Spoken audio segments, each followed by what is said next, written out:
gran maestra Hanan Murad, que bueno, nos va a recontradeleitar. Les quiero decir que es la maestra de maestras y mi maestra. Así que para mí es un recontra gran placer. Hani, por favor, activa tu mic. Ahí estás. Porque por seguridad he silenciado todo. Así que una recontragrosa, pero recontragrosa de las grosas, y tenemos el honor de tenerla por segunda vez en nuestro espacio. Así que, Hani, somos todos tuyos. Hola chicos, muy buenas tardes, muy lindo domingo para todos. Primero agradecerte, Dianita, por esta nueva convocatoria. Yo siempre estoy muy feliz de poder trabajar junto a ti con todas las actividades que vas proponiendo, con la cantidad de cosas que desde Davika, Dapke Troop y desde tu mano se van generando justamente para fomentar el folclore, para abrir un poquito otros horizontes y conocer un poquito más sobre la cultura de Medio Oriente. Yo feliz de estar acá, gracias a todos los que están conectados, a los que se han tomado un tiempito hoy día domingo, un tiempito de la familia, un tiempito de la casa, y se han venido a escuchar. Les agradezco mucho a todos y me gustaría saber desde dónde están. Uy, vayan escribiendo, tenemos de México, de Uruguay, de Panamá, de Brasil, de acá de Argentina, por supuesto, Chile, San Luis, Argentina. Escriban que yo leo. España, México ya lo nombré, Cañada de Gómez, de Corrientes, Esquina, de los míos. Y seguimos, por supuesto, sigue conectado Mohamed y Norita y Juan Luis. Gracias por seguir conectados, cómo adoré el conversatorio. Desde la terraza, dice Juanma. Fue maravillosa la charla de Mohamed. Hay muchas cosas que por ahí no se conocían o que no se conocen por todo el mundo respecto al tema de lo que está pasando con los saharauis. Ahí veo un Papá Noel. ¡Hola, Charlie! Así que ha sido maravilloso el conversatorio con Mohamed. Espectacular. De la Barría también saludan, maestra. Hola a todos, gracias por venir, muchas gracias por estar. Diani, no sé si se escucha bien el audio, si estamos todos conectados, todo bien. Perfecto. Bueno, hoy día me vine a mi escuela para poder transmitirles. Usualmente trabajo desde la casa, toda la cuarentena me ha obligado a dar mis clases desde la casa, y ahora que ya estamos, gracias a Dios, abriendo un poquito, me vengo para acá, para la escuela, para estar a mis anchas y poder hablar con ustedes.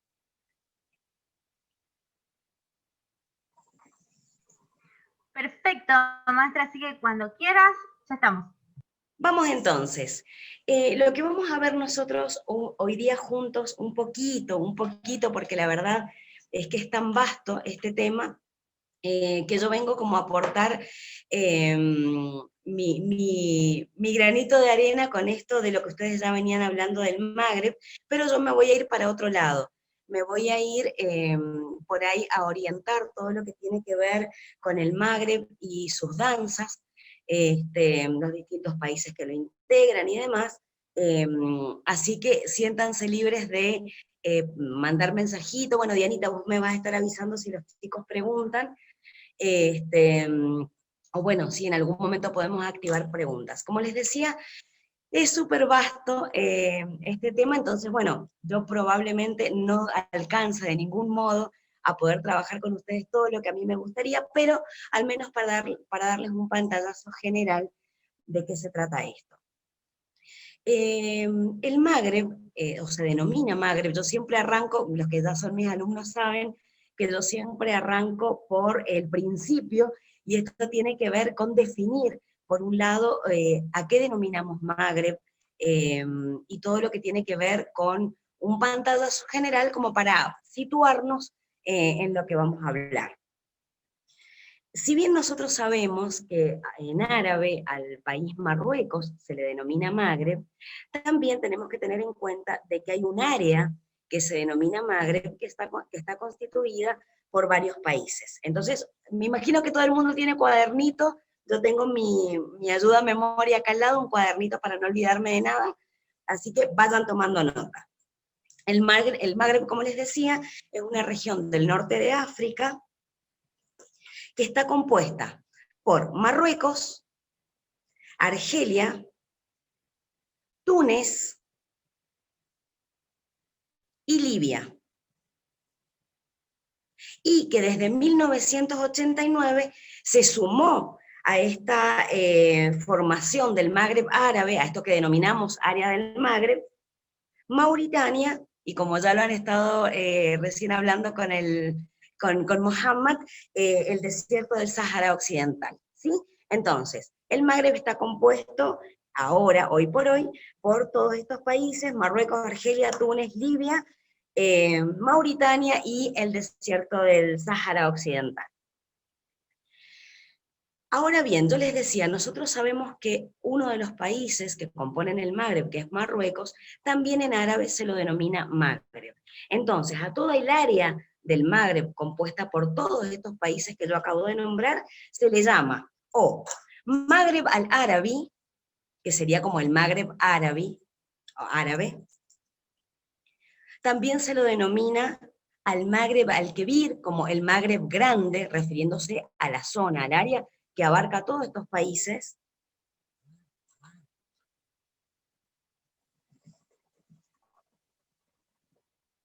Y también se conoce a toda esta área como, esto anótenlo, Tamazgha. Tamazgha es un término amazigh, o sea que no está en árabe, está en dialecto amazigh. Y este término, Tamazgha, viene siendo popularizado desde el último cuarto del siglo XX por los activistas que tratan de preponderar la presencia amazigh en esta región. Entonces, estos activistas, algunos argelinos, otros de otros países, denominan a lo que nosotros estamos llamando región del Magreb en español, o Magreb al-Kebir, o Magreb al-Arabi, lo denominan entonces Tamazgha. Avísenme si necesitan que les repita algo o si les vuelvo a dictar alguna cosita.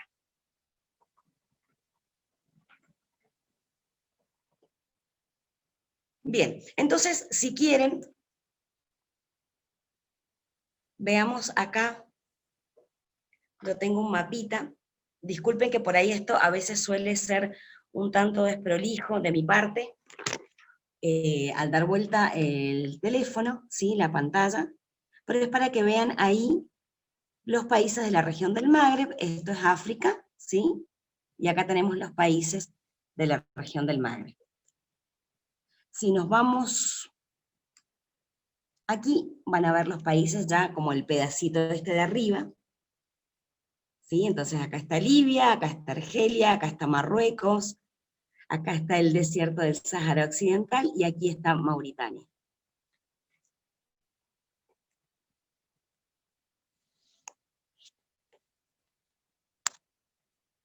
Después, en todo caso, me avisan, y si quieren yo les hago llegar, les subo o le comparto a la maestra Diana estos mapitas, y se los mando para que ya les queden y lo puedan adjuntar en su cuadernito de apuntes o lo que sea. Bien, la región del Magreb se unificó durante el gobierno bereber de Numidia, ¿sí? Esto calculen que fue entre el 25 y el 201, no me quiero equivocar, entre el 25 y el 201 antes de Cristo. En esa época, esta región del Magreb estaba compuesta por Argelia, Marruecos y Libia. Y estaba habitada por nativos bereberes y también por mestizos, o sea, gente que tenía sangre bereber y también relacionados con los mauritanos. Posteriormente a este gobierno bereber de Numidia, Todos ya lo saben, toda la región del Magreb ha estado dominada o colonizada por distintos imperios, entonces vamos a encontrar que estuvieron bajo el dominio romano, ¿sí? Por el califat, por los califatos, a posterior, ¿no? Por los califatos islámicos, el califato omeya y el califato abasí, más o menos entre el siglo VIII y el siglo XIII, y posteriormente por los otomanos.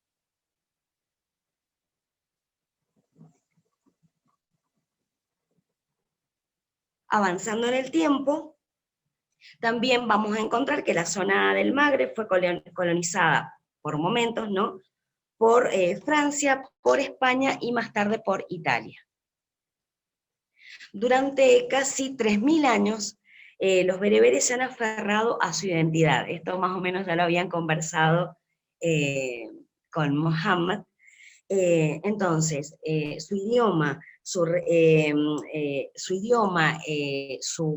costumbres, su idiosincrasia, siempre han tratado de ser preservadas por ellos, tratando de escapar de la colonización o de la intervención de todas estas colonizaciones que tuvieron a lo largo de la historia, para preservar todo lo que tiene que ver con lo propio, todo lo que a ellos les es nativo, ¿no? Entonces, justamente, muchos de estos bereberes tuvieron que refugiarse en las montañas y oasis del desierto, justamente para poder preservar todo lo que tiene que ver con lo que les es propio desde nacimiento. ¿Dudas, preguntas?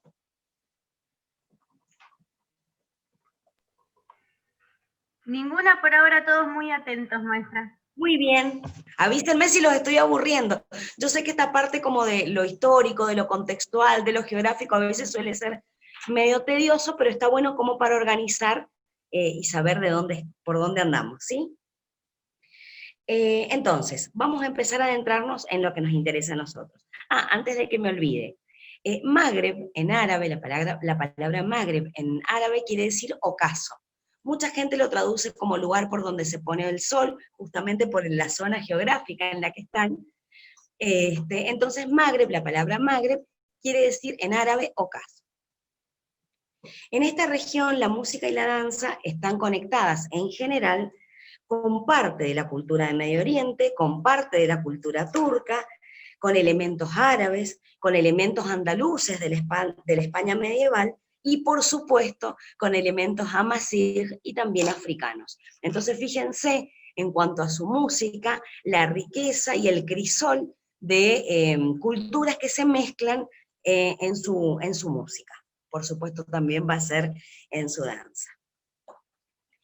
Yo hoy día me traje para mostrarles en general, y hablando de esto de la música, algunos instrumentos, hay muchísimos, pero yo traje algunos de los más emblemáticos que se conocen en todo este territorio. Entonces, nos va a pasar que vamos a encontrar estos instrumentos en Argelia, en Marruecos, en Túnez, en Libia.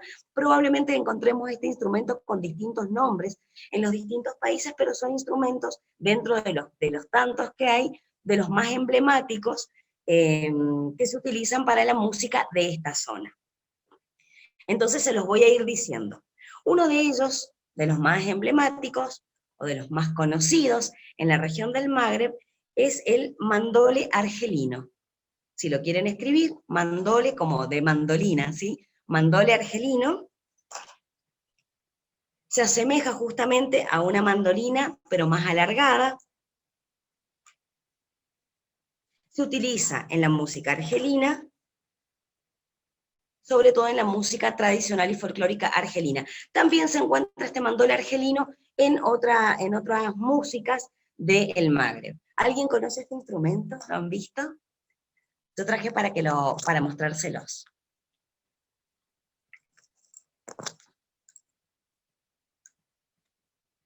Aquí está el mandole argelino.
Bien, este es el mandolé argelino y como ven se toca con una púa que en la antigüedad ahora se hace de material tipo plástico, pero en la antigüedad se utilizaba la nervadura de plumas, ¿sí? Otro de los instrumentos se los voy a ir poniendo acá y después, mientras lo ven, se los voy a ir explicando. Bien. Acá tenemos otro instrumento típico de la región del Magreb, se llama Krakeb, Q-R-A-Q-E-B, también se llama Karakab, también se lo denomina Garagab, o también se lo denomina Noakis, dependiendo del país, ¿sí? Pero es un instrumento emblemático del Magreb. Y acá tenemos este chico que nos va a mostrar cómo se toca. Lo vamos a adelantar porque está explicando lo que ya les acabo de decir.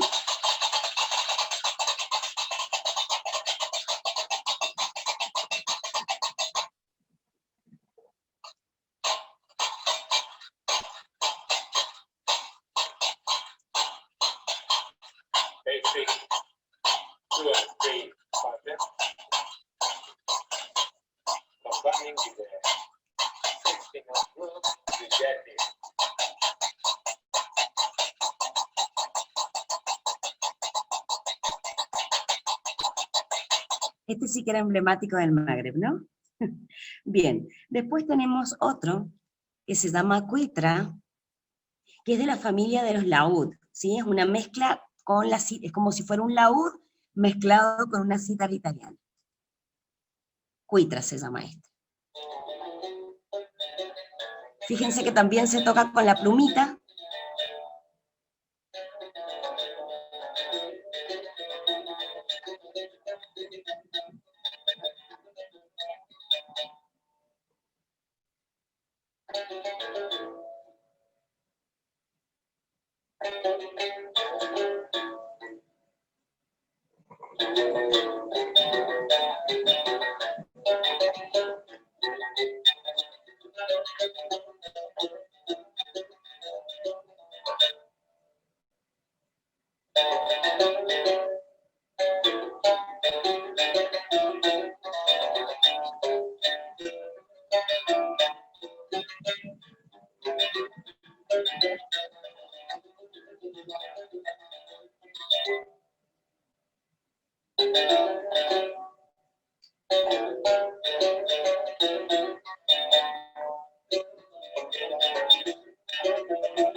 Bien, otro de los instrumentos característicos de la región del Magreb es un instrumento que se llama miswat, así se lo llama en Túnez, o también recibe el nombre de shakwa, y así lo denominan como shakwa en Argelia. Este instrumento es una especie de gaita, y el cuerpo de este instrumento está hecho en general de vejiga de camello, de vejiga de oveja, o a veces de cuero de oveja. Veamos entonces el miswar o shakwa.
Bien, ahí está el miswak o shakwar.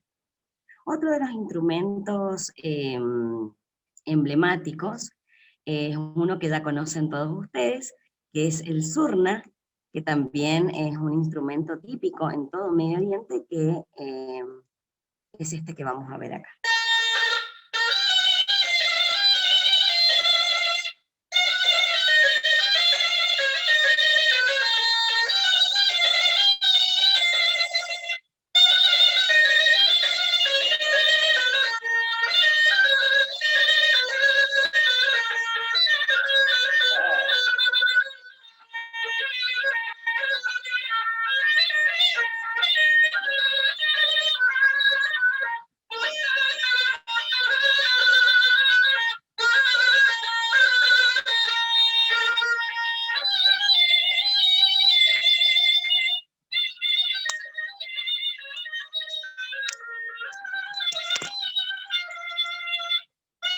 Bien, ¿conocían estos instrumentos? Les voy a mostrar uno más, que se llama sintir o wembri. El sintir o wembri es una especie de laúd o guitarra, ¿sí? Cuyo cuerpo está tallado en un tronco, ¿sí? Entonces la parte frontal está cubierta con una membrana de cuero, de animal por supuesto, y es bastante emblemático. Ahí les pongo el wembri, entonces se llama wembri o sintir. Es un instrumento muy particular de la zona del Magreb, porque además de que el músico va tocando las cuerdas del instrumento, además va haciendo sonidos de percusión a medida que va tocando con los dedos en el parte. Veamos entonces el wembri o sintir. Ahí se los muestro. Ahí sí.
Bien, hay un montón de instrumentos más, pero yo me traje por ahí los que son más emblemáticos o más diferentes a los instrumentos que conocemos de Medio Oriente, todos aquellos que nos dedicamos a la danza tradicional y folclórica de Medio Oriente, y que por ahí ya conocemos muchos de los instrumentos característicos. ¿Alguien quiere hacer alguna acotación, duda, pregunta? ¿Quieren que les repita algo, que les deletree algo?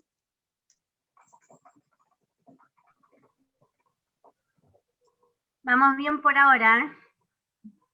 Muy bien. Bien, las danzas del Magreb fundamentalmente devienen de las comunidades específicas de Amazigh. Ustedes saben que dentro de los Amazigh hay distintas comunidades y la mayoría de las danzas tradicionales y folclóricas que vamos a encontrar en el Magreb devienen de la comunidad Amazigh. Muchas de estas devienen de las regiones de Túnez, de Libia, de Mauritania, ¿sí? También de los oasis del sur del Magreb, y por último de las ciudades del norte, donde la música en todas las ciudades del norte, la música característica y las danzas tienen una reminiscencia sumamente marcada del periodo del andaluz, ¿sí? En todas las regiones del Magreb existen danzas espirituales y, según ellos mismos lo dicen, con fuerte contenido curativo. Acá yo me voy a hacer una pequeña pausita para decirles que si estamos diciendo que la mayoría de las danzas y la música del Magreb deviene de los Amazigh, y sabemos que los Amazigh son tribus beduinas asentadas en esta región, nosotros sabemos que la mayoría de la música y de la danza beduina, obviamente estamos hablando de la región del Magreb, pero en general, siempre han tenido una connotación y un carácter ritual. ¿Qué quiere decir esto?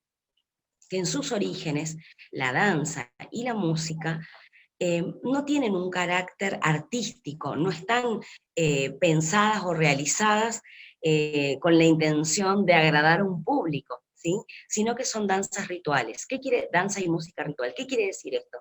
Que tienen esta connotación mágica que hacen que a través de la música y de la danza se puedan alcanzar favores o se puedan hacer pedidos a las deidades que correspondan. Entonces, nosotros sabemos que dentro de la cultura Amazigh, justamente por ser beduinos, está muy fuerte y muy presente, marcado esto de lo ritual en sus danzas y música original.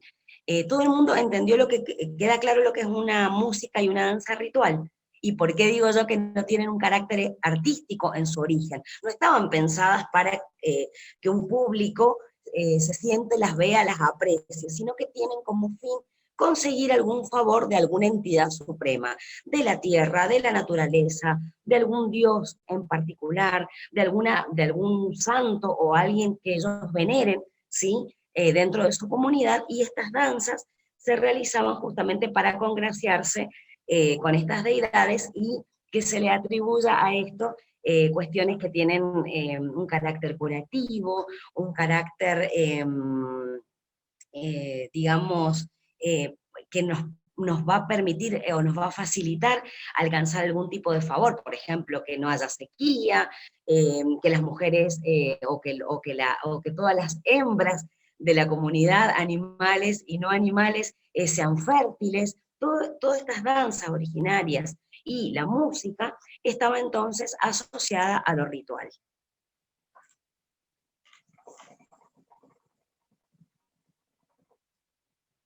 Por otro lado, en la comunidad Amazigh es muy común notar que el canto acompaña a la mayoría de las actividades cotidianas. Entonces, cuando las mujeres están haciendo actividades cotidianas, como cocinar, como cosechar, como ir a buscar agua, etcétera, etcétera, todas estas actividades también en los Amazigh están acompañadas por el canto.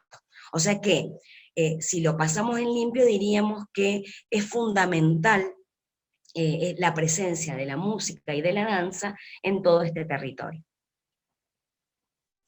¿Dudas, preguntas, acotaciones? Primer corte de la tarde para que puedan hacer preguntas o para que puedan acotar, si quieren, si algunos ya conocen de esto y quieren acotar alguna cosa, quieren hacer alguna pregunta. Mayra pregunta si la guitarra es descendiente del Wemby. No sabría decirlo. Bueno, yo soy profesora de danzas tradicionales y folclóricas de Medio Oriente, no soy músico, o sea, yo no conozco de música en particular. En teoría, muchas de los historiadores y de aquellos que estudian la música dicen que la guitarra española, por ejemplo, deviene del laúd árabe. Pero el wembri, que es un instrumento tan característico y que es tan rudimentario y que viene de una comunidad beduina, es decir, que desde hace cientos y cientos y cientos de años, la verdad que sería para mí muy tajante decir que del wembri deviene la guitarra. De hecho, insisto, yo no sé cuál es la composición de acuerdo a un luthier de cómo se fabrica una guitarra, pero por ejemplo el wembri, yo les marcaba que es muy rudimentario, en tanto está hecho en un tronco de árbol.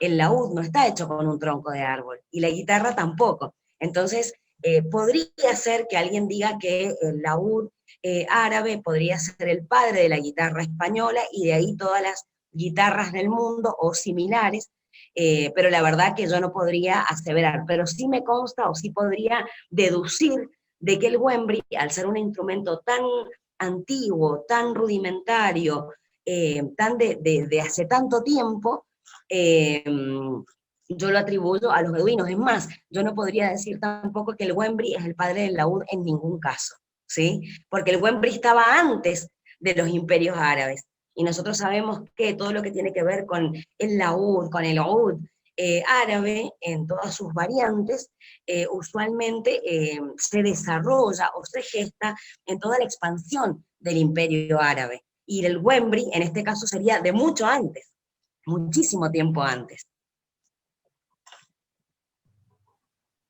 Perdón, alguien también había comentado algo y no alcancé a leerlo.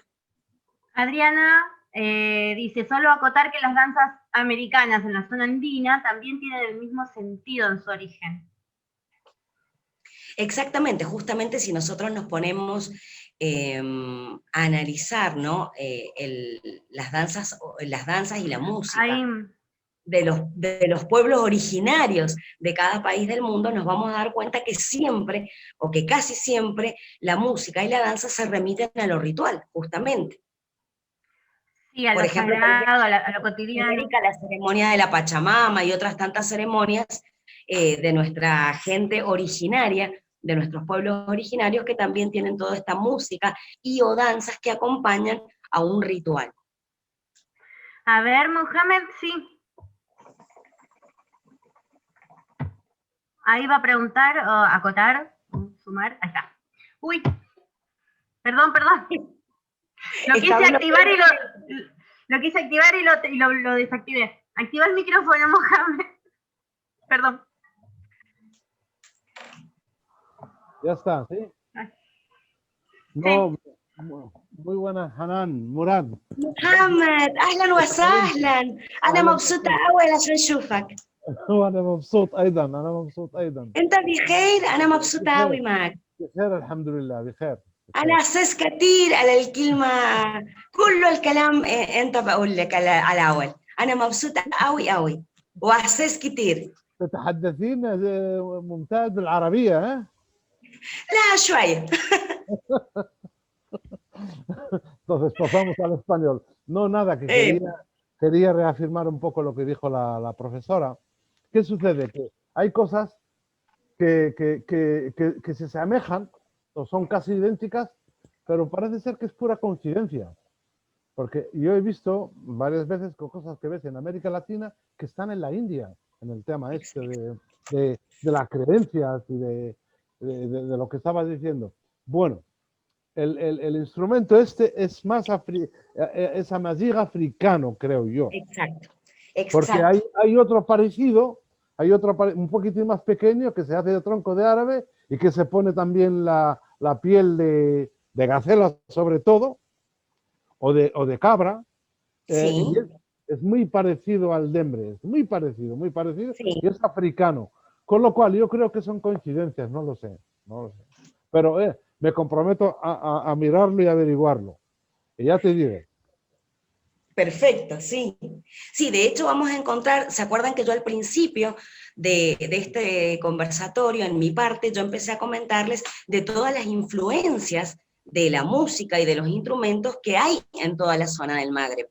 Entonces sí nos vamos a encontrar con una gran influencia en cuanto a música, en cuanto a la estructura de la danza, en cuanto a los instrumentos musicales, hay una fuerte presencia en el Magreb de muchas cuestiones que tienen tinte africano, exactamente.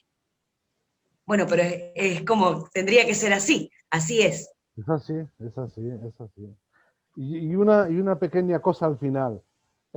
Profesora, esto lo sabe usted, pero tienen que saber los demás. La cultura árabe ha sido una esponja que ha chupado del extremo oriente, de China, de todos los demás, de Persia, Sí, de Bizancio, de todo eso, y lo cogió como si fuese árabe.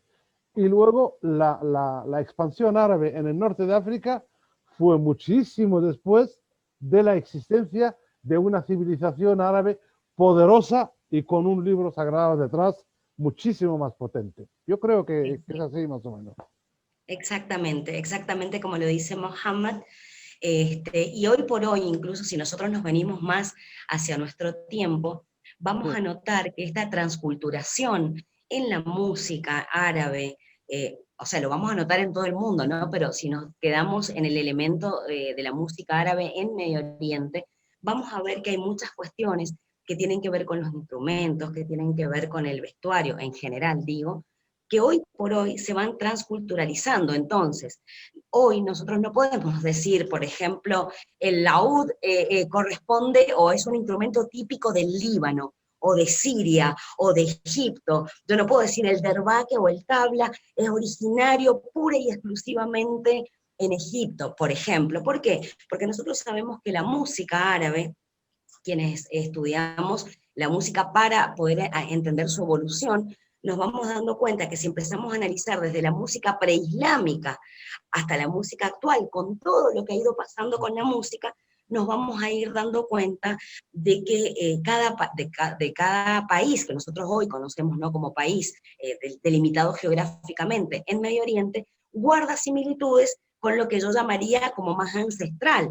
Entonces, si nosotros nos vamos a los grandes tratados de la música árabe, como el libro Al-Kitab el-Kibir, Al-Música al-Arabía, de Al-Farabi, donde él citaba en los tomos, el laúd se hace, decía en el tomo de los elementos, Al-Farabi decía, el laúd se hace, estoy inventando, no dice eso, pero el laúd se hace con madera estacionada de un cedro libanés durante 50 años, y después, esto lo decía en el libro de los elementos, las cuerdas deben ser de tal o cual material.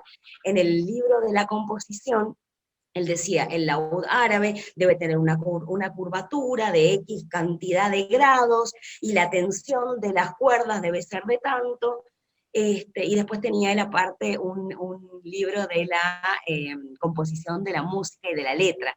Entonces, claro, yo siempre les explico esto a mis alumnos como un cuentito. Entonces les digo, bueno, cuando apareció este tratado, que hubieron muchísimos más de tratados respecto a la música árabe, como música árabe originaria, claro, cuando aparece esto y los iraquíes quieren hacer, pues digo los iraquíes o cualquier país del Golfo, quiere hacer este instrumento, el laúd, dice, bueno, pero nosotros no tenemos el cedro libanés que dice Al-Farabi que tenemos que tener, pero tenemos un árbol que tiene unas características similares, y para nuestra música necesitamos que la cuerda no esté tan tensada, porque nuestros sonidos en nuestra música no son tan agudos, son más graves.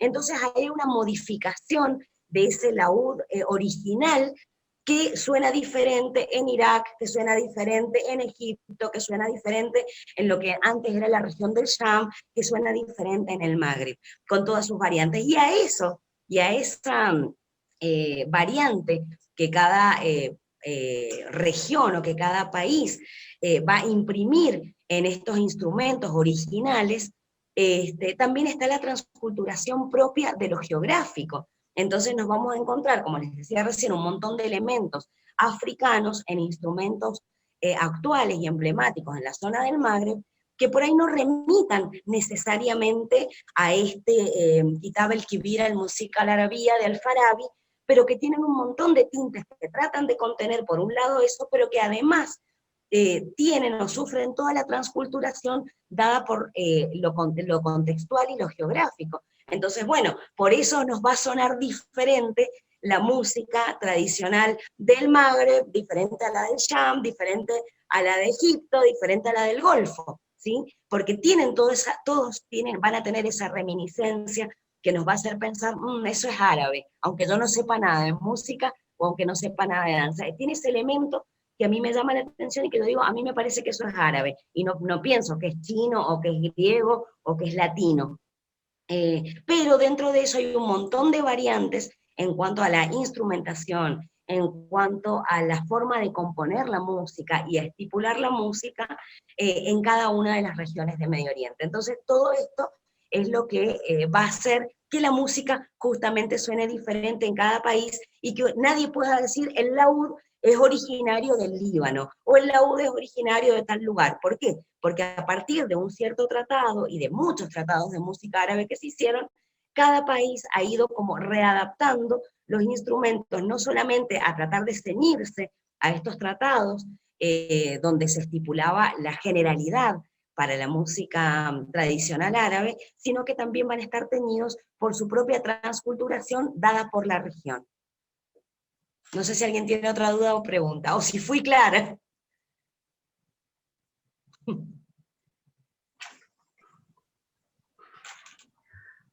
No, perfecto, están todos súper atentos. Acá lo estoy viendo. Saludo, maestro Farid Yamin, que acá lo tenemos, gran maestro argentino, referente también de la cultura. Te quiero, maestro. De paso saludaba, Jani. Muy bien. Bien, yo hoy día me traje un par de danzas justamente asociadas a esto de lo ritual, porque yo no quería moverme mucho de lo que yo denomino como el corazón, o el sentir, o lo que hace peso dentro de la cultura del Magreb, y que tiene que ver con la fuerte presencia de los amazigh. Porque si bien nosotros sabemos que hay un montón de transculturaciones y que la música va evolucionando y demás, no es coincidente que la mayoría de las danzas tradicionales y folclóricas de la zona del Magreb, de Argelia, de Túnez, de Mauritania, de Libia, tengan reminiscencia, toda esta música que corresponde a su folclore particular, a sus danzas tradicionales en particular, remiten justamente a lo amazigh, como que el elemento beduino es total y fuerte y muy marcado en todo lo que tiene que ver con la música y las danzas. Entonces yo elegí un par de dancitas que tienen que ver justamente con lo ritual. Ahí estoy tratando de leer si alguien preguntó algo. No, estaba saludando yo, porque también está la maestra Sandra Salinas, otra gran referente, y estaba diciendo que gracias en nombre de toda Vica Group a grandes maestros que se suman a nuestro espacio y nos apoyan en este espacio cultural. La verdad que es un placer, yo me siento, siempre lo digo, ¿no?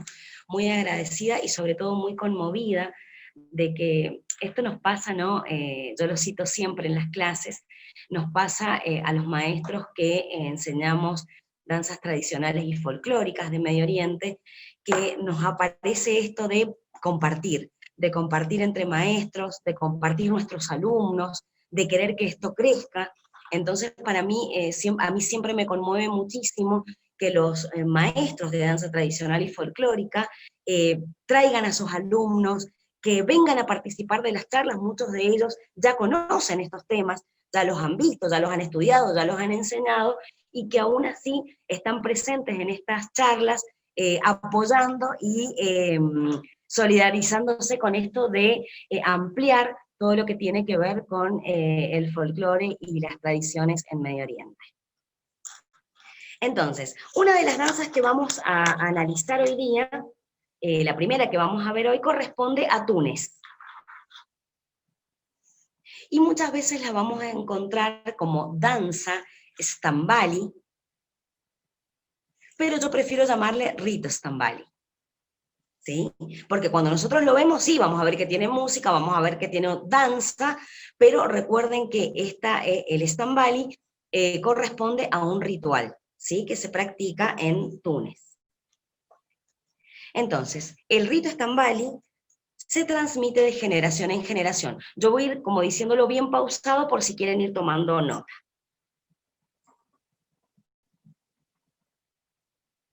a este rito se practica en el seno del hogar, hoy por hoy ya les voy a contar por qué, y a este rito se le atribuyen cualidades curativas o también para alejar el mal de ojo. Es una danza que tiene su origen en lo religioso y deviene de la glorificación de Sidi Saad. Ya les voy a contar un poco de él.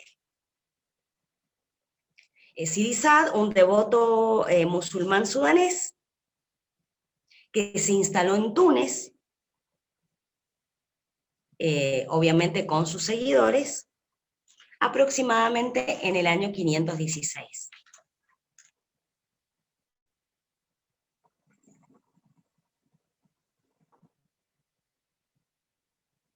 Luego de la independencia de Túnez, las autoridades tunecinas prohibieron los rituales en este país y cerraron muchos de los santuarios donde se practicaba el rito Stambali. Pero sus seguidores continúan haciéndolos en sus casas. Por eso yo les decía al principio que este rito hoy por hoy se practica en el seno familiar, pero no necesariamente porque sea una cuestión inherente a la familia, sino porque desde la época de la independencia el gobierno tunecino prohibió la realización de rituales masivos, digamos, en la comunidad, a la vista de todos, y cerró muchísimos de los santuarios. Entonces, los seguidores de este ritual continúan practicándolo en el seno familiar. Se supone que durante su ejecución, algunos de estos bailarines entran en trance y encarnan entidades sobrenaturales.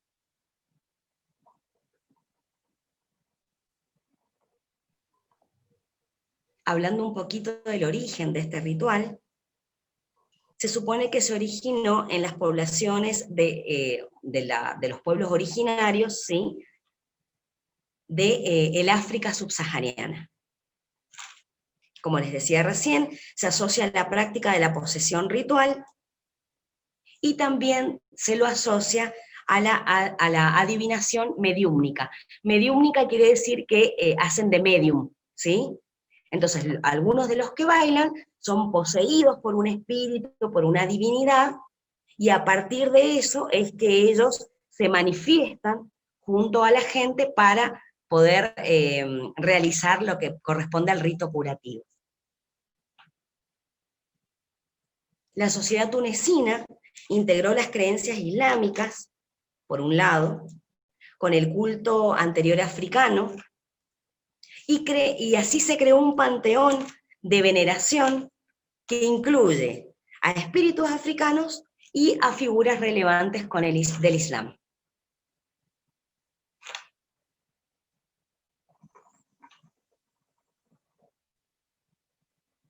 Los seguidores, actualmente, ¿no?, los seguidores de la práctica Stambali, también se los denomina bilaliens. Acá les cuento lo que les venía diciendo de Sidi Bilal hace un ratito.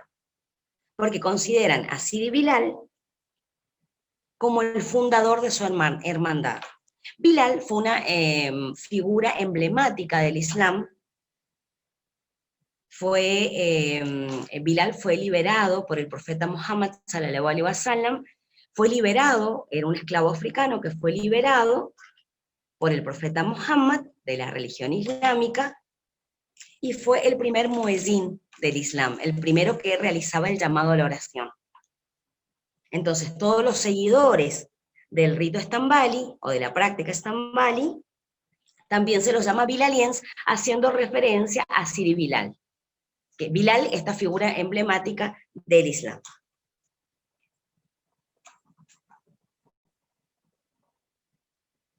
Entonces, hablemos un poquito del rito Stambali. Cuando estos rituales eran públicos, se los denominaba tesmih. Y el tesmih, en el rito Stambali, constituye el primer ciclo de este ritual. Esta parte del ritual se realiza de manera privada, y esta parte del ritual es considerada la parte terapéutica. Entonces, ¿qué pasa acá en este primer ciclo del rito Stambali? Se realiza en privado, entonces se hacía en el santuario, en el templo o en una casa, ¿sí?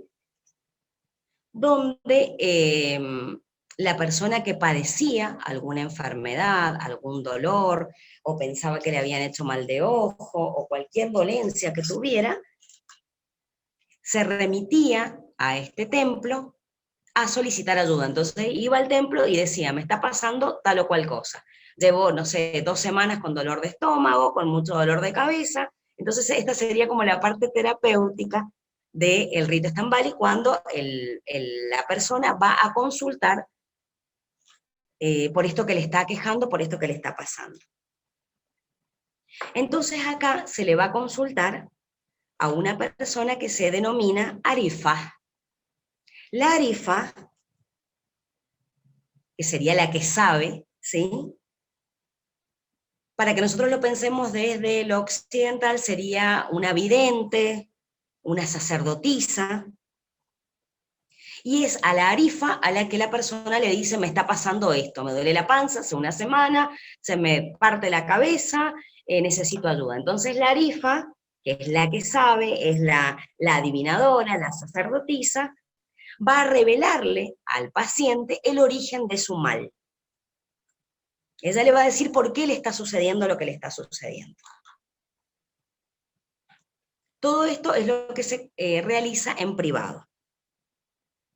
Y por último, en la última parte, en el tercer ciclo, ¿sí? Bueno, Mayri, muchas gracias. Bien, el último ciclo se realiza en los santuarios, con la veneración de los santos en este templo. Esta ceremonia se llama lila.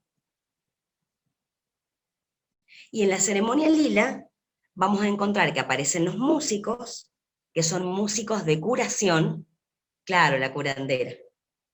Pero es más que una curandera, porque es una vidente.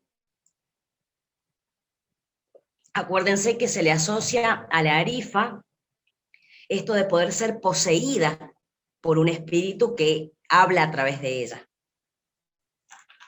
Entonces van a aparecer en esta última parte del ciclo del rito Stambali los músicos curadores, que son músicos que tocan música para curar la dolencia que la Arifa diga que esta persona tiene. Y de acuerdo al mal que esta persona tiene, es el tipo de música y el tipo de instrumentos que se van a utilizar en esta parte del ritual. Esta parte del ritual se llama lila. Y en este ritual van a estar los músicos curadores, otra figura que es conocida como el Ma'allem, que sería como el maestro de ceremonias.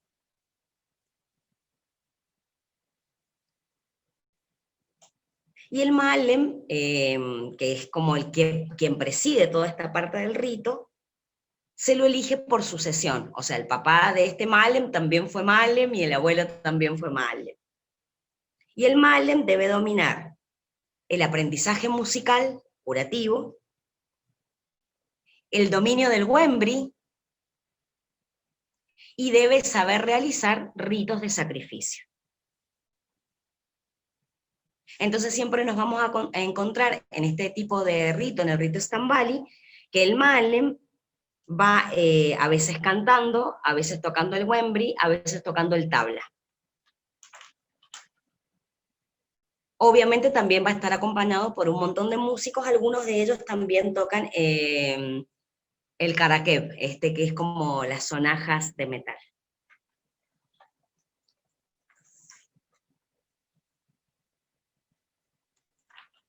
¿Dudas, preguntas? Bueno, además está que les diga que esta danza tunecina o esta música más danza tunecina es pura y exclusivamente ritual, ¿sí? No está pensada en ningún caso en su origen para que la gente se sienta a disfrutar de un show o de una danza que pretende ser artísticamente llamativa. La idea y el objetivo de esta danza y de esta música es pura y exclusivamente ritual. Sí, Dianis. No, Mohamed había levantado la mano, ¿puede ser? A ver. No, dice que no. Y Germán pregunta si tienen nombres esos espíritus, si se puede nombrar alguno de los espíritus que mencionabas. No que yo lo sepa. Tienen que ver con el rito particular de la gente de los bilaliens, de la gente que practica este tipo de rituales, y como yo les decía, acuérdense que los bilaliens tienen en sus rituales y en su creencia religiosa una mezcla entre cuestiones que tienen que ver con rituales africanos, con deidades africanas de antaño, y sumado a esto algunos elementos islámicos. En cuanto a lo que ellos adoran, a las deidades que ellos siguen, digamos. Pero no sabría yo cuáles son los nombres de las deidades africanas con las cuales ellos se congracian en este tipo de ritual. ¿Más dudas o preguntas? Pregunta Dani Amin si tenían que usar alguna vestimenta en particular las personas que practicaban esta danza ritual. Usualmente tiene que ver con ropa típica de esta comunidad tunecina de los Stambali, pero si nosotros analizamos en particular su vestuario, no es posible determinar el tipo de vestuario porque depende de la tribu, del subgrupo Amasí, y dentro de Túnez que practiquen este rito. Bueno, ¿quieren que lo veamos? Sí. Bien, vamos a ver el Stambali entonces.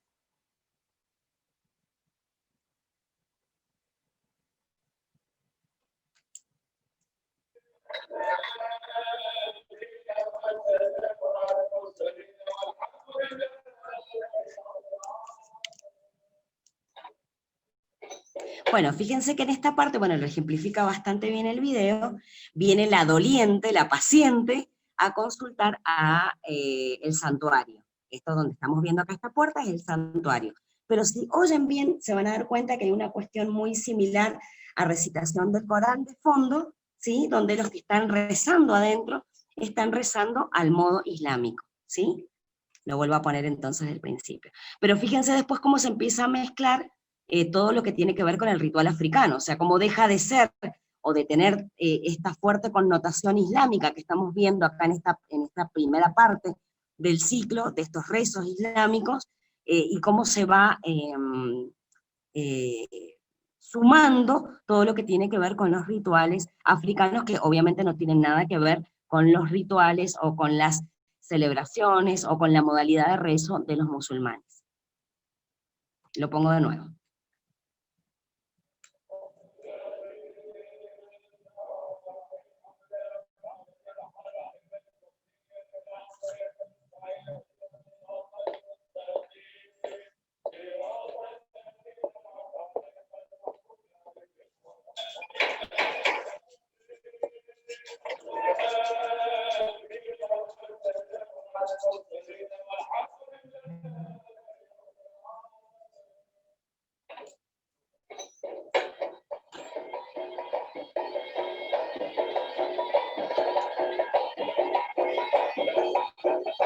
Bien, acá lo que supuestamente ha sucedido es que esta persona que entró a consultar, ha entrado, ha hablado con la Arifa, le ha dicho, me está pasando tal o cual cosa, tengo tal o cual síntoma, la Arifa es poseída por el espíritu y le revela a la Arifa por qué le está pasando y qué es lo que le está pasando. Entonces ahora salen del templo para hacer la última parte del ritual, que sería la parte de la curación de este mal.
Bien.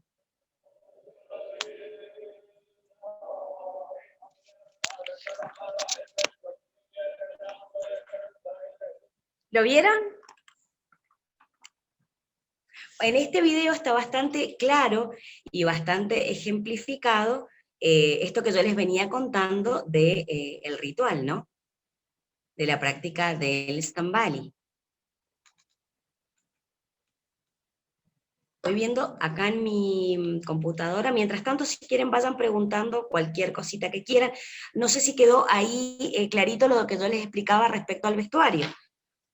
Justamente hay una cuestión emblemática del rito Stambali que utilizan estos pañuelos grandes, como si fueran alas, y van agitándolos. En realidad eso también tiene que ver con parte del ritual, como de liberar energía, de limpiar, ¿sí? Entonces siempre que veamos la parte, esta tercera parte del ciclo, del tercer ciclo, perdón, del rito Stambali, nos vamos a encontrar que aparecen con estos pañuelos grandotes y mientras bailan los van flameando. Lo puede hacer la rifa o lo pueden hacer los bailarines. Mientras ustedes me preguntan si tienen alguna duda, estoy buscando a ver si les encuentro otros pedacitos de Stambali. Les quería mostrar ese, en tanto en que está bastante ejemplificado y como que está contado como un cuentito, pero por ahí hay otros pedacitos de Stambali donde se muestra la parte de, digamos, lo que está hacia fuera del templo, que es lo que acabamos de ver. ¿Dudas, preguntas, acotaciones? Valentina Cabrera dice que si es muy posible que sus deidades sean de la cosmovisión yoruba, uno de los pueblos más ancestrales y milenarios de África. No sabría decirlo. En realidad, acuérdense que tienen mucha influencia africana, pero habría que ver, como les digo, por quiénes está constituido el grupo de seguidores de Stambali, ¿sí? Porque nosotros sabemos que la mayoría van a ser comunidades beduinas, pero vamos a encontrar muchas comunidades beduinas, subgrupos de Amasí, que viven en Túnez, donde es originario este ritual, que no todos devienen de la misma zona, entonces no todos tienen la misma influencia. Entonces es imposible definir un lineamiento y decir de tal tribu africana o de tales rituales africanos devienen las prácticas que se incluyen en el rito Stambali, porque depende el subgrupo amasí en Túnez que esté practicando este tipo de ritual.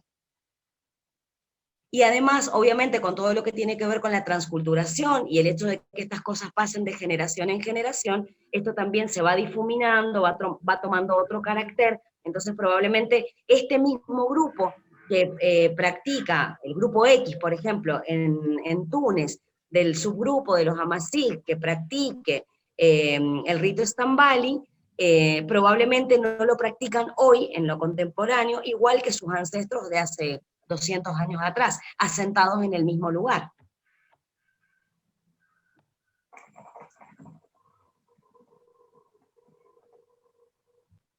No sé si alcanzo a responder con eso.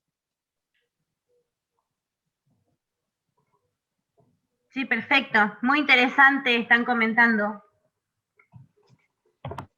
Qué bueno. Bien, veamos entonces un par de Stambali también. Déjenme mostrarles, ya les doy vuelta.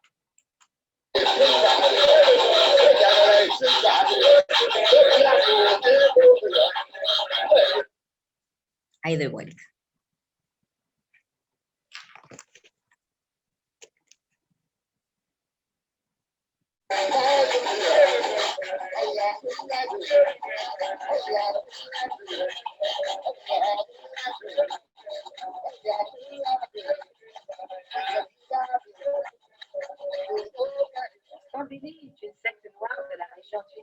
Se los voy a adelantar un poquito para que no tengan que comerse.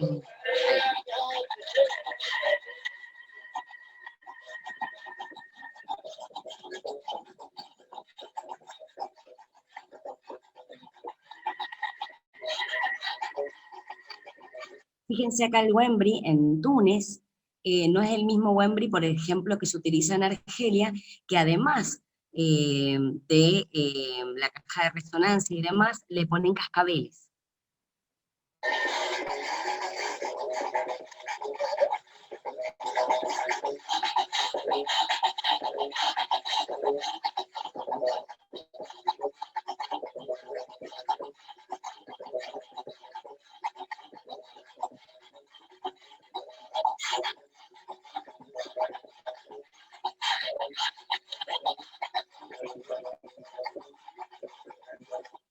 Excepto el Wembley y el garagab, que son instrumentos típicos de la región del Magreb, fíjense cómo tiene una connotación hipermarcada de instrumentos, de musicalidad en general, y en lo dancístico, cómo remite también a lo africano.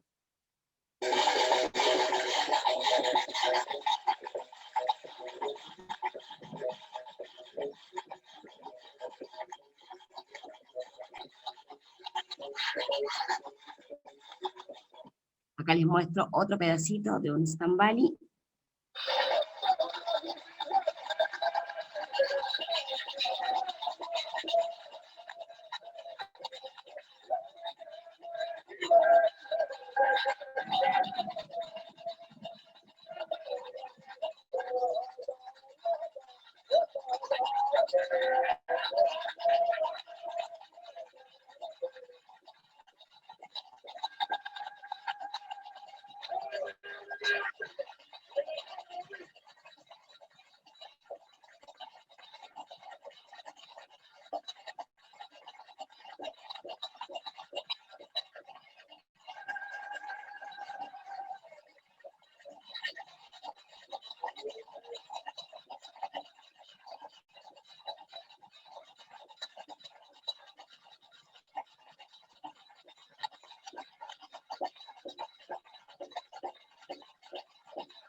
Y acá les muestro uno más.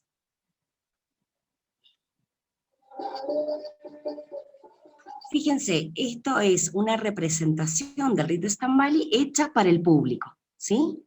Entonces acá vamos a ver, esto es en lo actual, por supuesto, y obviamente en este contexto no debería, entre comillas, tener una connotación ritual, en tanto está hecho para un público, pero al ser una danza tradicional y folclórica de Túnez, se lleva, justamente para que no se pierda todo lo que tiene que ver con lo ancestral, también se lo ejecuta en teatros, ¿sí? Para que lo vea la gente de Túnez y para que lo aprecien también los turistas. Pero digamos que acá estaría sin esa connotación ritual que vimos en los videos anteriores, donde hay una persona que realmente le aqueja un problema y que va a consultar con la Arifa y demás. Acá tiene todo un carácter más artístico, sin perder los elementos originales de lo ritual, pero está hecho para que sea visto. جذورها إفريقية تحكي عن الألم والعبودية التي عاشها الأفارقة السود خلال ترحيلهم قصدا إلى أسواق النخاسة بالقارة الأوروبية والأمريكية منذ مئات السنين. الموسيقى هذه Se los voy a adelantar un poquito. هي الشعبية كما يتم دعوتها لتكون ضيفة في عدد من المهرجانات كمهرجان المدينة في العاصمة التونسية. آلة تستخدم في العزف هي عبارة عن صفائح من حديد أو ما يسمى بالشقاشق التي تدعى بأيدي وأرجل السود. Bueno, esto es como una pequeña entrevista a todos los que organizan este espectáculo. الذي أخذت منه ابنته الوحيدة عنوة لتكون ضمن العبيد الذين تم ترحيلهم. وتقول الأسطورة إن بوسعدية رحل من قريته للبحث عن ابنته في تونس متخفيا في لباس من جلود الحيوانات، كما أنه ارتدى قناعا لإخفاء ملامح وجهه وكانت تقصده معبرة عن الألم والقهر. فيعجبني لو استقبلت حاجة مش كل يوم كثيرة فقط في تونس من خشية البعض من اندثارها، إلا أنها ما زالت حاضرة من خلال بعض العروض في عدد من المناسبات والمهرجانات يقبل عليها الجمهور التونسي وينسجم معها إلى أبعد الحدود. Bien, ¿lo vieron? Ahora sí, dudas, preguntas. Dice Germán que ¿por qué los músicos están vestidos siempre de blanco? ¿Puede ser? Sí. No necesariamente, igual recuerden que los músicos son músicos curadores que están tocando música de acuerdo a la dolencia que tenga la persona que consultó, estoy hablando del rito original, ¿no? Que consultó y de acuerdo al mal que le aqueje. Entonces a veces van a estar vestidos de blanco y en otros momentos no. Recuerden que el tema del vestuario, los colores, los accesorios que utilicen, tienen que ver con el subgrupo beduino que practique este tipo de ritual. No todos los amazigh del Magreb hacen este ritual, porque no todos son seguidores del rito estambali. Entonces no van a guardar el elemento característico en cuanto al vestuario. El vestuario va a ser el típico de su tribu, adornado también con accesorios, con elementos que tienen que ver con lo africano. ¿Vieron que usan esos caracolitos? Algunos de ellos utilizan como un cinturón grande, con caracoles que cuelgan, y van bailando y van haciendo que este cinturón de caracoles les golpee en el cuerpo para producir música. Y en otros ritos de Istambali esto no está. Entonces, ¿esto de qué depende? De la práctica particular y específica del subgrupo de amazigh que practican el rito estambali, que son seguidores o que son bilalienses, ¿sí? No todos los amazigh lo hacen. De hecho, es más, muchas veces se ha encontrado gente que practica el rito estambali fuera de Túnez.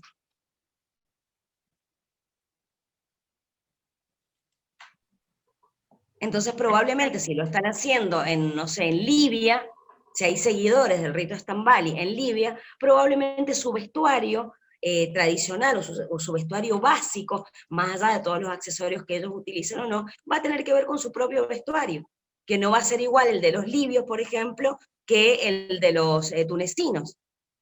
Por eso es tan difícil de precisar o decir, bueno, el ritual estambali, todos los músicos necesariamente están de blanco. La arifa tiene que estar vestida de verde o de color llamativo. Depende.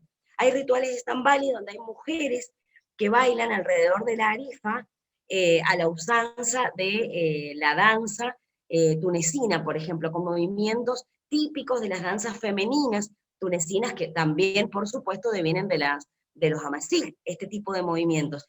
Y hay otros ritos de estambali donde estas mujeres no aparecen.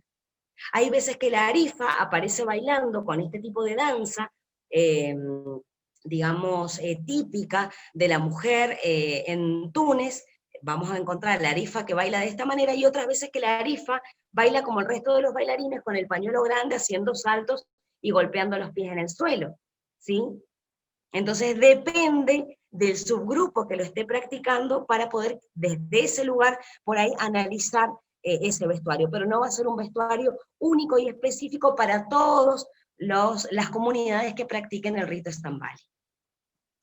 Acuérdense que para practicar el rito Stambali hay que ser bilaliense, y no todos los Amazigh son seguidores de Sidi Bilal. Entonces hay un montón de variantes que hay que tener en cuenta para poder analizar los instrumentos que intervienen, para analizar el tipo de estructura en la danza, de aquellos que están danzando, del vestuario que están utilizando, ¿sí?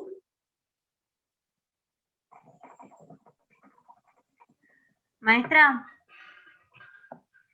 Sí. nos quedan 15 minutitos y antes de dejarte seguir, les digo que la maestra está haciendo ciclos en donde da completo. Esto es como así, es nada, es un granito de mostaza de todo lo que es la cultura del Magreb, pero la maestra hace ciclos completos de toda la cultura, todas las tribus, todas las danzas, así que comuníquense con ella, porque está para arrancar nuevamente el ciclo del Magreb, en donde lo ven por completo.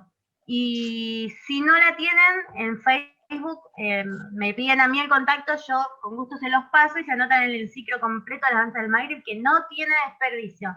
De paso te pasé el chivo, maestra. Muchas gracias, muchas gracias. Usualmente me maravilla bastante cuando me consultan por los ciclos, porque yo sé que siempre digo esto, ¿no? Que el hecho de estar tan lejos de la cultura originaria, de no vivir ni siquiera geográficamente cerca, muchas de estas danzas, de estos rituales, de la música, de los instrumentos, de la idiosincrasia, uno las desconoce, o sea, estando uno tan lejos, es normal que uno lo desconozca. Pero bueno, a mí me maravilla cuando la gente se empieza a sumar, porque me alegra de que haya gente que quiera conocer más de la cultura por regiones, que quiera conocer a través de la danza, a través de la música, todo este tipo de cosas que hacen al conocimiento de las regiones. Así que bienvenidos todos aquellos que quieran participar.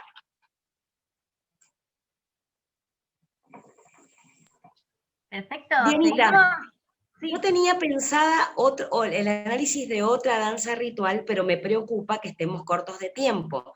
¿Quieren que la dé rapidito o prefieren que cerremos y que hagamos preguntas, que hagan acotaciones a mí, a Mohammad, como para cerrar todo el conversatorio de hoy? Ustedes deciden, invitados, que gracias a ustedes se hacen estos espacios porque participan, así que ustedes son los dueños. Digan, yo me quedaría horas y horas y horas. Así que, ¿quieren hacerle preguntas a la maestra? Aprovechemos. Claro, porque a mí lo que me preocupa es que probablemente algunos tienen el tiempo acotado y estemos en la mitad de otra cosa y se tengan que ir. Yo sé que después Dianita comparte estos conversatorios en YouTube, pero por ahí está bueno compartir juntos, conversarlo. Entonces lo que ustedes digan. Yo también puedo estar horas. Si recuerden que pueden volver a ver todo ahora, preguntémosle a la maestra todo lo que tengan ganas de preguntar, vamos a aprovechar, porque dio apenas un poquitito así de un solo país, vieron lo que dijo al principio, por eso los invito al ciclo que hace la maestra, que lo da completo. Entonces, por favor hagan sus preguntas. O pueden hacer que se pasan volando las horas. Sí, tengo muchos de mis alumnos del ciclo Magreb que están, gracias a Dios, acompañándome hoy en este conversatorio, así que también los invito a ellos, que ya hace rato que están estudiando conmigo el Magreb, para que acoten, aporten, comenten, cuenten sus propias experiencias, porque siempre me suele pasar cuando comienzo ciclos nuevos, y a veces nos reímos de esto, y decimos que hay gente que se acerca diciendo, yo ya he bailado tunecino, por ejemplo. Entonces cuando empezamos a ver las danzas de Túnez, nos encontramos que hay 45.000, entonces ya no es el tunecino, son un montón de danzas tradicionales y folclóricas en Túnez, otras en Mauritania, otras en Libia, otras en Marruecos. Entonces uno, justamente por esta lejanía geográfica y por lo que nos va llegando, bueno, ahora gracias a Dios mucho más, gracias a la virtualidad, pero nos van llegando poquitas cositas, o nos habían llegado muy pocas cosas de otros maestros anteriores. Entonces siempre nos quedamos pensando que yo bailo el marroquí, yo bailo el tunecino, y por ahí se denomina con un solo nombre a una danza que probablemente no está estipulada de esa manera, y que hay un montón de danzas y rituales más en este caso del Magreb. Entonces por ahí un montón de cosas que uno ignora o no sabe, y está bien no hacerlo, justamente por esto que yo les contaba. Pero hay un crisol y una barbaridad de danzas y de música y de cosas para analizar en la región del Magreb. Hay preguntas. Dice Adriana, escuché que muchos bailarines no se reconocen como un país, sino que una pertenencia beduina. Perdón, otra vez que se me cortó. Adriana dice que escuchó que muchos bailarines no se reconocen como de un país, sino de una pertenencia beduina.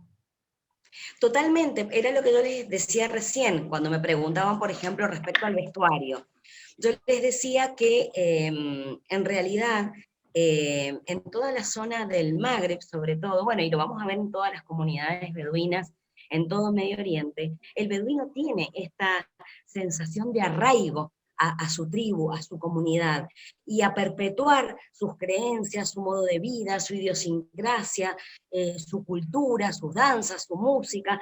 Entonces, independientemente del lugar en el que se encuentren, van a tratar de perpetuar todos estos elementos que hacen que su tribu no muera. Acuérdense que yo empecé contándoles que cuando los invadían tanto, ¿sí?, a toda la región del Magreb, los beduinos fueron los primeros que trataron de irse de las ciudades o de las cercanías de las ciudades para poder proteger todo lo que a ellos les es patrimonial. Entonces justamente nos vamos a encontrar con este tema. Ese sería como el objetivo de los beduinos, que eso no se pierda. Fíjense en este último video que vimos del rito Stambali, que yo les decía que estaba hecho como un show para el público. Justamente imagínense la evolución que ha habido en el pensamiento de la sociedad tunecina, que en un momento se prohibió este rito, pero dijeron, bueno, a ver, si lo prohibimos, al menos que lo sigan haciendo en el escenario de vez en cuando, porque es algo que corresponde a los ancestros, o aparte de los ancestros que habitan o habitaron en nuestro país. Entonces, por eso ahora se permite esto de que no en modo ritual, no haciendo el rito, pero sí mostrando cómo era, para que la gente lo conozca y no se pierda.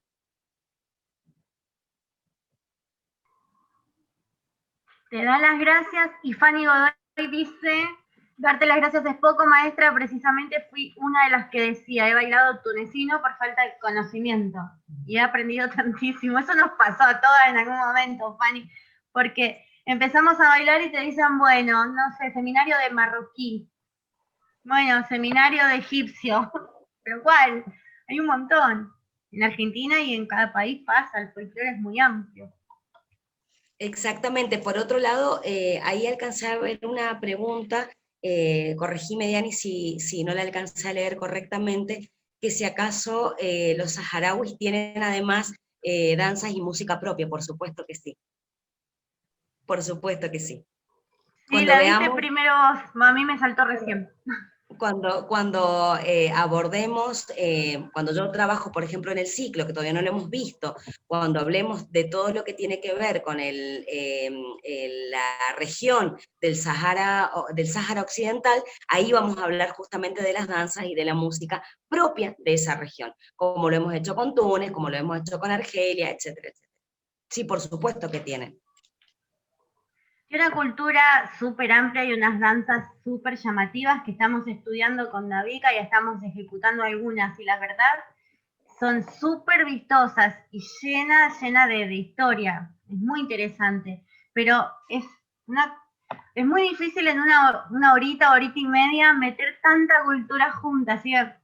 Por eso vamos haciendo pedacitos. Aparte, acuérdense lo que yo siempre les digo, traten de pensarlo en paralelo.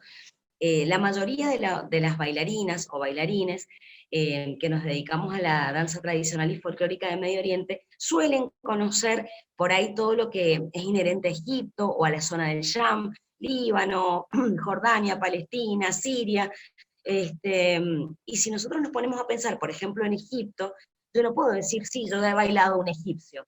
Podemos decir, ¿un egipcio qué? ¿Qué bailaste? ¿Un shabi? ¿Un baladi? ¿Hiciste sharki? ¿Bailaste saidi? ¿Llevaste un meley alaf? Entonces, justamente de qué depende toda esta variedad de danza, de música, de justamente los pueblos que habitan o de las comunidades que han habitado ancestralmente estos territorios y cómo se han ido manifestando sus danzas para ser conocidas hoy por hoy. Lo mismo nos va a pasar en el Magreb. Y nos va a pasar en cada uno de los países que hoy conocemos como países dentro de esta región del Magreb. Entonces no vamos a hablar de que sí, en la región del Magreb tenemos la Olat Neil y tenemos el tunecino y tenemos el argelino, porque dentro de Argelia vamos a tener un montón de danzas, dentro de Túnez un montón de danzas como nos pasa a nosotros. En Argentina tenemos un montón de danzas folclóricas y tradicionales, no tenemos una sola. En México pasa lo mismo, en Venezuela, en Guatemala, lo mismo pasa en Medio Oriente, país por país o región por región. A veces las regiones nos ayudan como a entender una generalidad en cuanto a su musicalidad, en cuanto a de dónde pueden devenir en general las danzas, pero cada país o cada territorio va a tener una especificidad en estos temas, como nos pasa en todo el mundo. La idea y la intención de estos espacios también es dar una puntita de un ovillo para que todos desde la curiosidad sigamos investigando y sigamos aprendiendo, porque es como re imposible, tendríamos que nacer de nuevo para saberlo todo, pero imagínense que, por ejemplo, Pavo y Cortito, en Argentina, ¿qué bailamos nosotros? ¿El argentino? No, bailamos samba, chacarera, gato escondido. Es más, hay más de 3.000 danzas, conocemos 4. Pericón, que ni siquiera es argentino realmente. Entonces, imagínense lo que es países que están tan lejos. Entonces, la idea es esa, es como ir sumando información tras todos los conversatorios e investigar e incentivarlos a eso, y que detrás de la danza, detrás de lo que podemos manifestar los artistas, hay toda una cultura representada que hay que conocer. No es ponerme un traje y bailar. Hay que conocer, porque miren la situación de los saharauis que estaba hablando el señor representante, lo que pasa en Palestina, etc. Entonces, es necesario conocer la cultura para poder transmitirla en el escenario y con respeto. Exactamente, yo siempre digo que las danzas, a través de las danzas tradicionales y folclóricas, nosotros hacemos un puente o hacemos una puerta hacia la cultura que las ha engendrado. Entonces, si uno no conoce la danza, su contexto, su origen, todo lo que implica esa danza, todo el conocimiento contextual de lo geográfico, de lo religioso, de lo social, no debería llevar a cabo la danza. Cuando yo puedo conocer todos estos elementos, entender la danza, recién ahí, cuando yo puedo ejecutarla desde ese conocimiento y llevarla al escenario, les estoy abriendo una puerta a la cultura, a la gente que no conoce, porque yo estoy representando como corresponde, con la música que corresponde, con el vestuario que corresponde, y lógicamente, y fundamental, como decía Dianita, con el respeto que eso amerita a una cultura, sea la que fuera.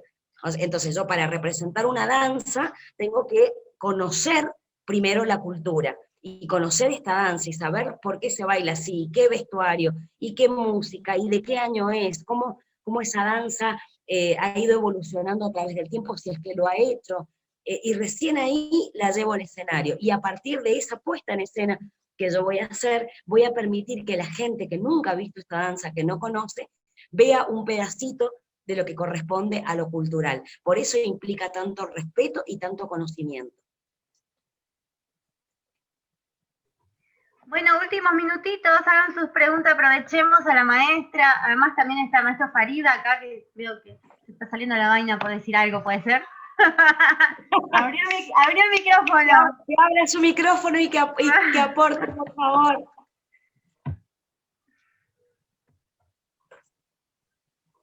No, hacia así, mira. Abrí el micrófono. De más está decirles que para mí es un honor poder estar en estos conversatorios.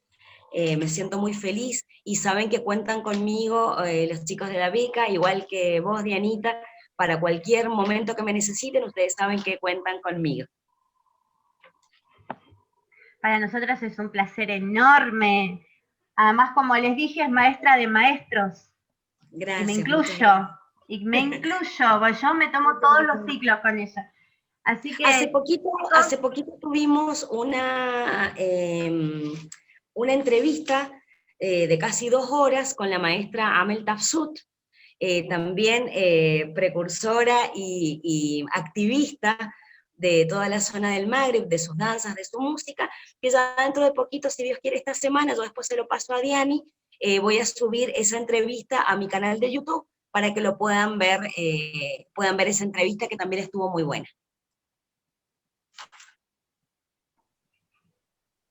Bueno, los comentarios muy lindos, extremadamente productivos, interesantes, muy lindos comentarios.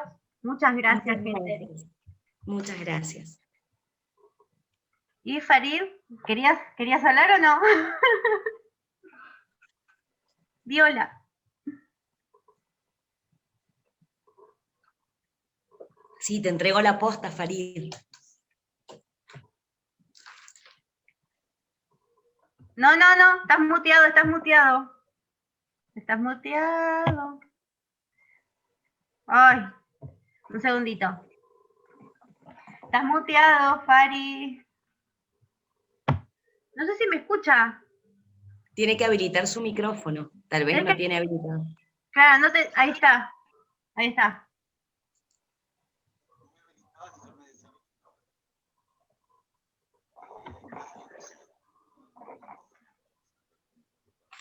Ay, no se escucha. Yo tampoco lo escucho lejísimo. Sí.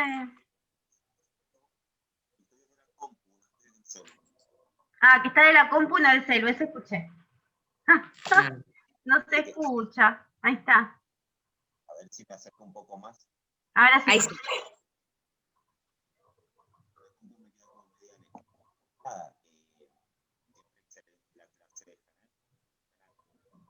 No se escucha.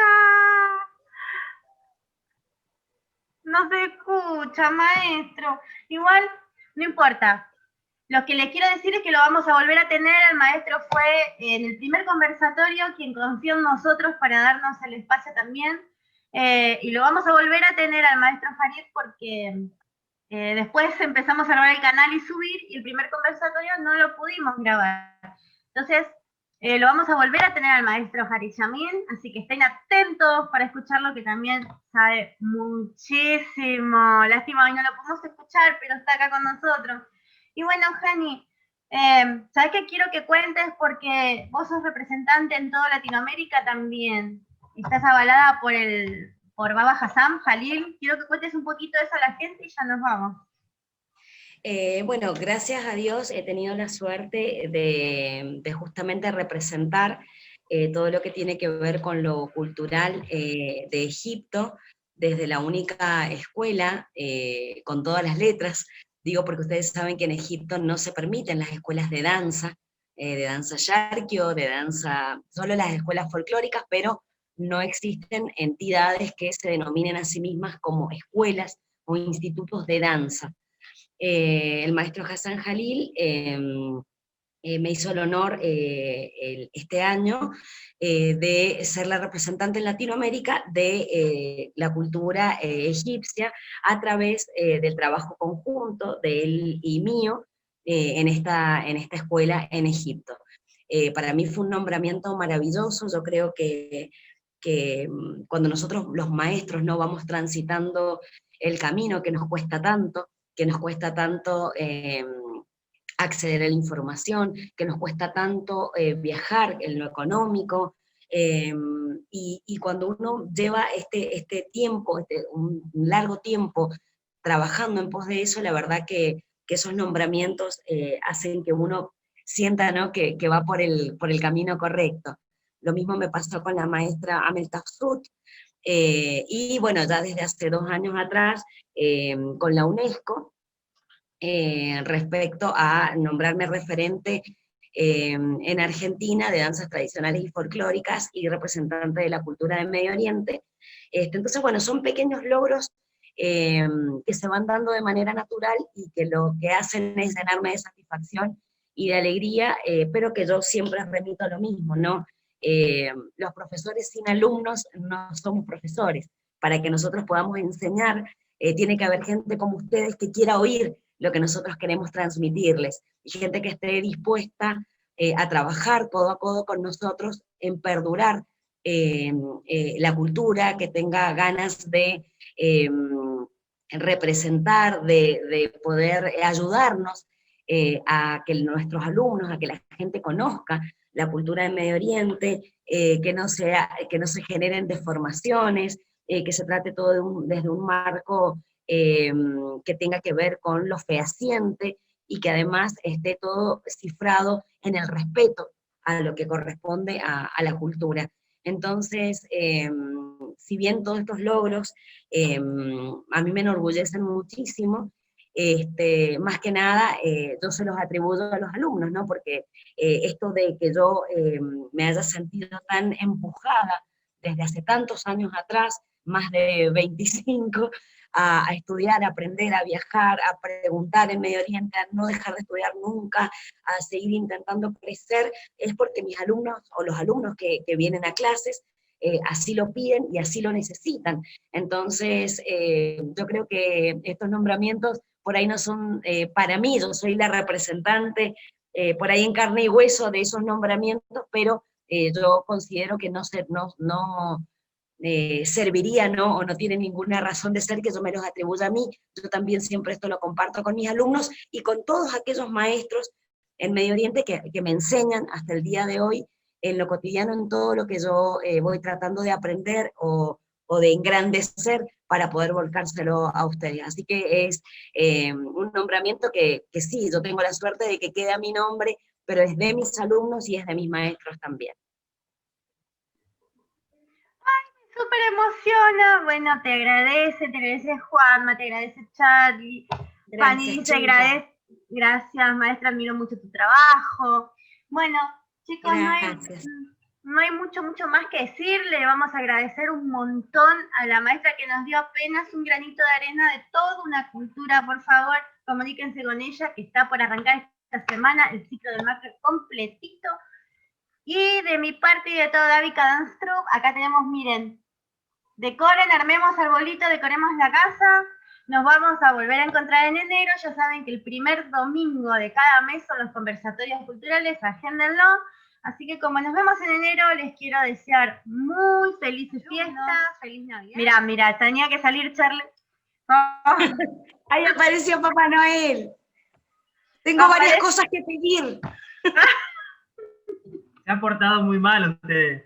No, siempre Papá Noel me dice el mismo cuento, que me he portado muy mal y no me trae nada. Basta de esa mentira, me porto bien. Basta de carbón. Sí, quiero mis regalos de Navidad.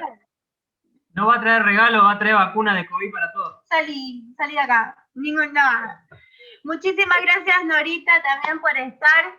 Estamos a disposición, sabes que Davica Dance Troupe estamos haciendo la danza, estudiándolas, para poner en el escenario en argentino las danzas saharauis y representando su cultura y su lucha justa. Así que muchísimas gracias a todos. Recuerden que todo se sube al canal de YouTube, lo vamos subiendo al canal de Davica Dance Troupe. Déjenos una suscripción. Ya saben que esto lo hacemos con mucho amor y esfuerzo de todos, y es gratuito, es de difusión cultural. Pero la suscripción al canal, hacen clic y a nosotros nos ayuda un montón eso. Así que los invito al canal de YouTube, vuelven a rever todas las charlas que tuvimos y las que estuvimos hoy, nos dejan un comentario, una suscripción, y seguimos adelante con la difusión cultural. Gracias, maestra Hanan, sabes lo que te quiero. Gracias. Muchísimas gracias, feliz fin de año para todos, que sea un año mejor y que nos encuentre juntos con estos maravillosos conversatorios a partir de enero. Los quiero mucho, gracias a todos por acompañarnos y espero verlos pronto. Besos a todos.